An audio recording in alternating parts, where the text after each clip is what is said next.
A Sikh prayer. This is Democracy Now!, democracynow.org, the War and Peace Report. I'm Amy Goodman.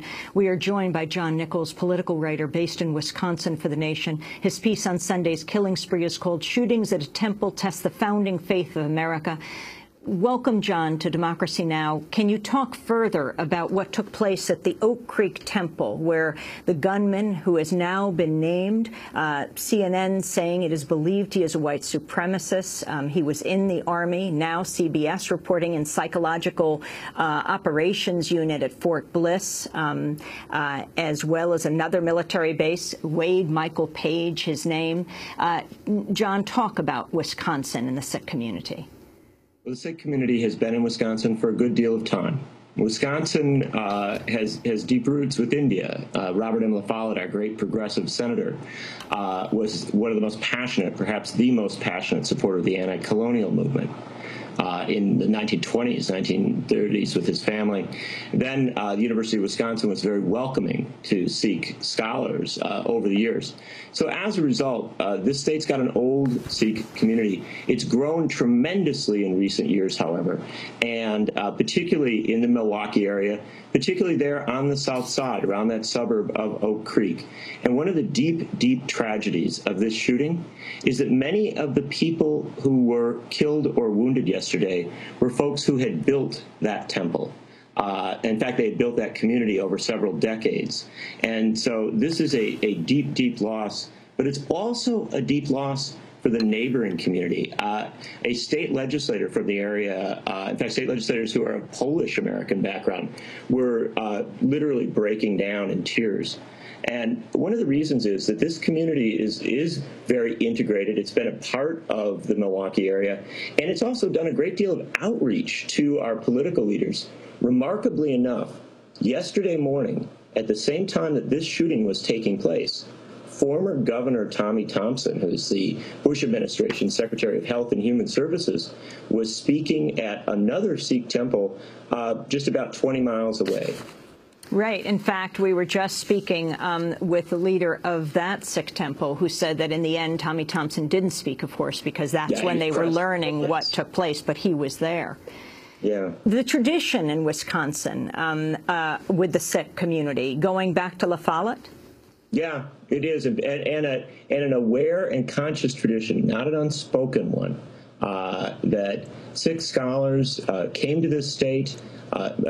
He was not obviously of this faith, but Nehru came to Wisconsin and spoke at the University of Wisconsin during the days of the colonial struggle, and so there are connections there that go back in a deep way. But I do want to emphasize that this community, the particular community we're talking about, the temple that was attacked, was largely made up of relatively recent immigrants, folks who had come to Wisconsin and, frankly, become quite successful in a variety of businesses and also in medicine and academia. This was a quite remarkable community. I've been in this area, been at that temple, and frankly, I have to tell you that most people in public life in Wisconsin and most people who are engaged in Wisconsin were well aware of, if not this particular temple, the Brookfield Temple and other Sikh activities in our state. We're also joined by Rajdeep Singh, who is Director of Law and Policy at the Sikh Coalition in Washington, D.C. Again, our deep condolences, Rajdeep Singh, for your whole community. Can you talk about how you learned about what was happening yesterday and how this fits into the larger picture of what's happening to Sikhs in America? Right. Thanks for having us, Amy. We learned about it like everybody else. We were shocked to see the news reports breaking over the TV networks and on social media. And as we continue to learn more about the assailant and his motives, we're going to have to start thinking about the larger context of hate crimes and other forms of discrimination against Sikhs in the post-9/11 environment. Talk about what has happened to your community, to the Sikh community, since the September 11th attacks. Right. Since the 9/11 attacks, unfortunately, the prevailing stereotype, which has been perpetuated by the media, is that if somebody wears a turban, they are associated with al-Qaeda or other forms of extremism. That's obviously not the case. And unfortunately, ignorance is a breeding ground for bigotry and discrimination, and Sikhs have been subjected not only to hate crimes around the United States, but also to school bullying, job discrimination, and racial profiling. And the number of incidents of hate crimes against Sikhs, can you talk about specific instances and what authorities are doing about them? Right. It's very difficult to give an exact number of hate incidents, hate crimes involving Sikhs, in part because the FBI does not track or document hate crimes against Sikh Americans. We know anecdotally of Sikhs who have been targeted. Many of them are our clients. One of the first high-profile casualties of post-9/11 backlash, for example, was a Sikh gentleman, Mr. Balbir Singh Sodhi, who was shot and killed on September 15, 2001 by somebody in Arizona. Over the years, from time to time, there have been similar incidents, very violent. You mentioned some of them earlier in the show. Last year, 2 elderly Sikh men were shot and killed outside of Sacramento in what authorities believe to have been a hate crime. And unfortunately, just when we think that things have sort of abated, we sort of get another rude shock and realize that we still have a lot of work to do. Rajdeep Singh, can you talk about the history of your religion to give us a lesson, to introduce us to your community? Sure. So the Sikh religion is the 5th largest religion in the world, with about 25 million adherents throughout the world. It was founded over 5 centuries ago in South Asia, and essentially the fundamental pillars of the Sikh religion are that there is one God and that all human beings are created equal, regardless of their race, religion, gender, and other sorts of categories. For us, what matters is that we're human first.